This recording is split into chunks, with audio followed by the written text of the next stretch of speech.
আমি অনিকা বসুমতাৰী ডেথ হোৱা খবৰটো এক সপ্তাহ হৈ গৈছে, কিন্তু আমি গম পোৱা নাছিলোঁ। আমি গম পালোঁ যোৱা 14 তাৰিখে তেওঁলোকৰ যিবিলাক আলহী আজি ইয়াত উপস্থিত হৈছে তেওঁলোকে আহাতহে আমি গম পাইছোঁ। আমি সেই সময়ত আমি বিহুৰ বতৰ আমি বজাৰত মাৰ্কেট কৰি আছিলোঁ। তথাপি যেহেতু আমাৰ ওচৰত তেওঁলোকে আহিছে এটা বিপদত, তেওঁলোকক আমি দেখা দিয়াটো কৰ্তব্য, সেইবুলি আমি গুচি আহিলোঁ।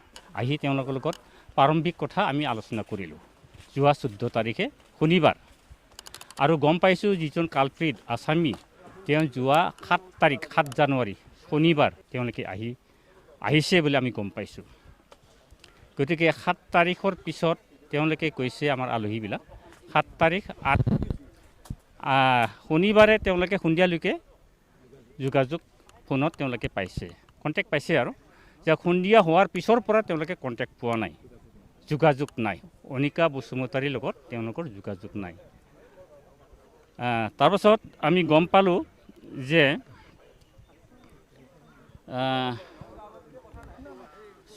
18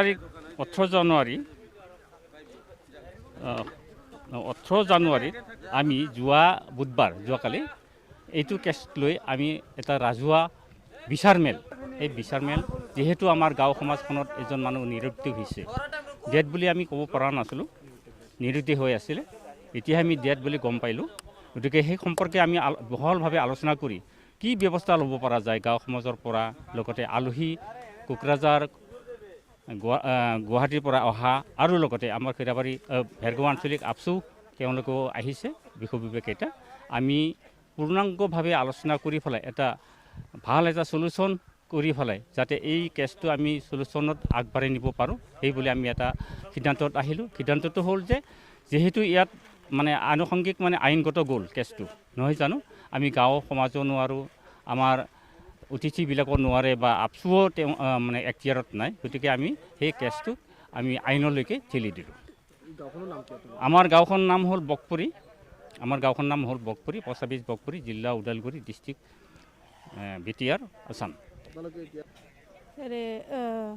জানুৱাৰী 6 তাৰিখ শুকুৰবাৰ দিনা ফোন কৰিছিলে বাইদেৱে, ডক্টৰৰ লগতেও ফোন কৰিছে, যাম সোমবাৰ দিনা হ'ব, তাতে ভৰ্তি হ'ব ভণ্টি, এতিয়া মই যাব নোৱাৰোঁ, কালি যাং দে শনিবাৰ দিনা। তাৰপিছত শনিবাৰ দিনা আৰু ফোন কৰিল মোক, ফোন কৰি পেলাই আকৌ ক'লা যাং দে মই ওলাই আছোঁ। তাৰপিছত সেনেকাই কথা পাতি থাকোঁতে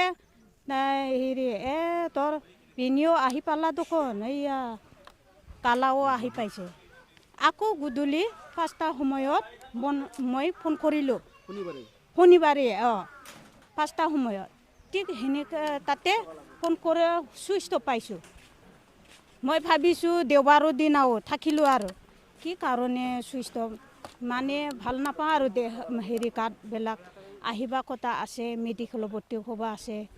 তাই গিৰেক থকাৰ কাৰণে কি কাৰণে বা চুইচ অফ হৈছে, ইমান ফূৰ্তি, ইমান দূৰৰ পৰা অহা গিৰাক আহি পোৱা কাৰণে ফূৰ্তিৰ কাৰণে থাকিলে নেকি, সেনেকৈ ভাবিলোঁ আৰু মানে বেয়া পাবা নাছিলে।